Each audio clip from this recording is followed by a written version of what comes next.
Hi everybody, Clark Kent here to help you guys out in your next math problem. So let's take a look at this. We have 5 times the quantity x plus 3 equals 5x plus 15. And so when you look at a question, if you're not sure exactly what to do, it's never a bad idea to distribute. This gives me 5x plus 15 equals 5x plus 15. That is very interesting. Now, you have two options here. If you saw this and you're like, okay, I see what situation is occurring here, you could just solve the problem here. So there is an answer here. If you didn't see it, you could continue to solve it, and that'd be perfectly fine. So let's say we continue to solve this.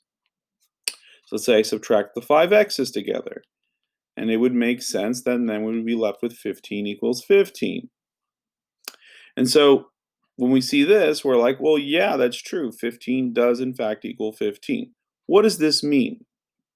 So like I said earlier, the answer is right here, but we can see it with 15 equals 15.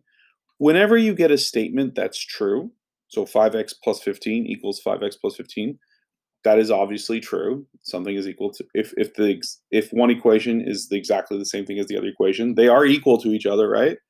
Then that means it doesn't matter what you plug in for x, it will always work, and hence the answer is all real numbers. If you solved it all the way down to the situation down here, we had 15 equals 15. And you could, by the way, you could keep playing this game. You could divide through by 15. It doesn't matter, right? I could divide through by 15 and get 1 equals 1. You could subtract 1 from both sides, and then you'd get 0 equals 0. There's a lot of different things you could do. But you're always going to get statements that are true. And once you get, if that happens, if you get like something that is true, like 15 equals 15, then the answer has to be all real numbers. By the way, if you get something like 15 equals 12, then the answer becomes the empty set, which is answer choice C. So keep that in mind. You actually, again, you can stop here because the left and the right-hand side equations are equivalent. But if you don't, that's fine. If you're on autopilot and you just keep going until you try to figure out what x is and you realize, oh, look, there's no x, that's still fine.